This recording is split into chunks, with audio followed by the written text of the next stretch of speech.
Good morning, y'all.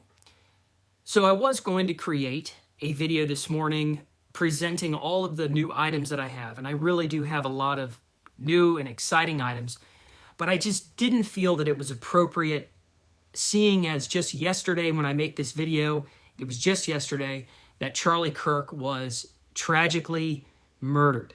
And this hits home for quite a few young people in the circles that I frequent, especially for someone like myself.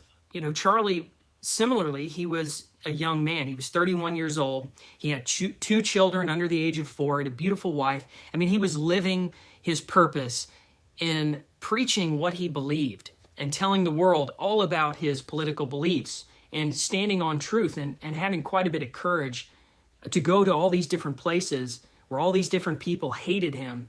And he was brave enough to stand for what he believed in. That's very admirable, but it's very relatable to a lot of the young people out there now. You know, like myself, I'm similar in my early 30s. I have 2 children under the age of 4, a loving wife. I'm standing up for what I believe in and what my purpose is, to teach the truth, to stand on truth.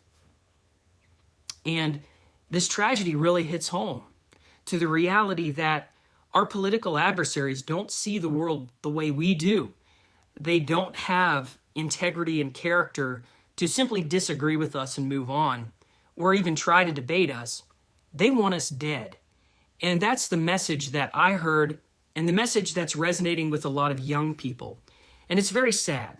And I'm not calling for violence at all. I don't believe in political violence. And if you're an American, we live in a land of free speech, where we should be able to have civilized discourse and hold differing opposing views without resorting to violence and anger and all of these vitriolic attitudes. And I also know that Charlie wasn't a hardcore Confederate. He wasn't out there flying the Confederate flag. He was more appealing to the heritage Americans within the right, or the political right. I would even classify him as more moderate right,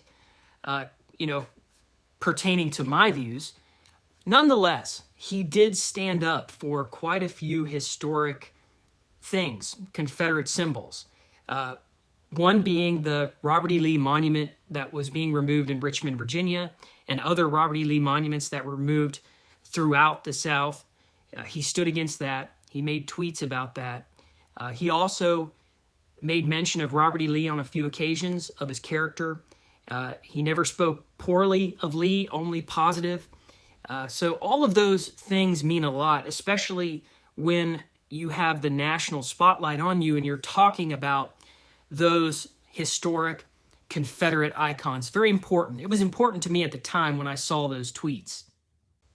You know, everything I'm saying here has really already been said on social media platforms like X and Facebook and Instagram. There's not really anything that I can say that's a new view on all of this stuff. But what I think is that Charlie ran his race, he kept the faith, and he's in the arms of Christ now. Now, all the seeds that he has planted in the hearts and minds of young people all throughout America will give rise to even more seeds. And so his death isn't in vain. And what I'm seeing right now are hearts of young people who are asking even more questions, who are wanting to be even more bold for truth. And I believe that in this horrible, horrible tragedy, some good will rise out of it. So our prayers here at ConfederateShop.com, me personally, go out to his family and his children who won't have a dad anymore. And I ask every one of my viewers to say a prayer for his family. So thank you for watching this, taking the time out of your day to watch this, and I hope you all have a wonderful day.